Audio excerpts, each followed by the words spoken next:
আমারে বলছে তুমি বাড়িতে আসো, তোমার স্বীকৃতি দিব আমরা। মানুষ তো 40 বছরের মেয়েও 14 বছরের ছেলেদের বিয়ে করায়।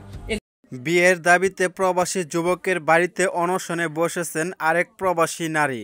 4 বছর পর্যন্ত প্রেমের সম্পর্কে একাধিকবার টাকা পয়সা নেয়ার পর সর্বশেষ বিয়ের প্রতিশ্রুতি দিয়ে যোগাযোগ বন্ধ করে দেন বলে দাবি এই নারীর। এসবের প্রেক্ষিতেই অনশনে বসেন এই প্রবাসী নারী। দাবি তার একটাই, স্বীকৃতি দিবে, হয়তো নিজের জীবন শেষ করে দিবে। বয়সে 10 বছরের বড় প্রবাসী নাসিমা আক্তারের সঙ্গে 4 বছর আগে মোবাইলে পরিচয় হয় গাজীপুরের কাপাসিয়ান প্রবাসী আসাদুজ্জামান সোহাগের। আর সেখান থেকেই ধীরে ধীরে গড়ে ওঠে প্রেমের সম্পর্ক।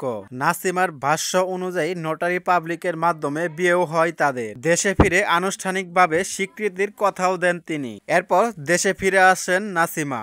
2-1 দিন যেতে না যেতেই যোগাযোগ বন্ধ করে দেন সোহাগ। নোটারিও করা হয়েছে, নোটারির ভিতরে স্বাক্ষর দেওয়া আছে। আমারে বলছে তুমি বাড়িতে আসো, যা হওয়ার কাম হইব।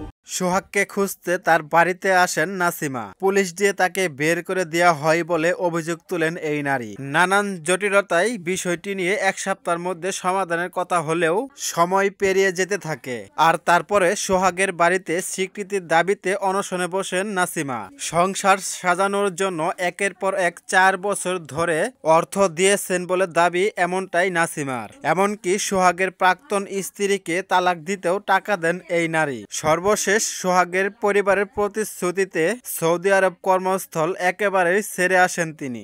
আমি যা ইনকাম করছি সবকিছু তাদের এখানে শেষ করছি 4 বছর। সোহাগের তুলনায় নাসিমার বয়স বেশি হওয়ায় পরিবার এই সম্পর্ক মানতে পারছে না, এমনটাই জানান নাসিমা। নাসিমার অনশনে বাড়ি থেকে পালিয়েছেন সোহাগ। নাসিমার সাথে সম্পর্কের কথা পরিবার জানলেও তা স্বীকৃতি দেওয়া সম্ভব নয় বলেও জানান সোহাগের পরিবার।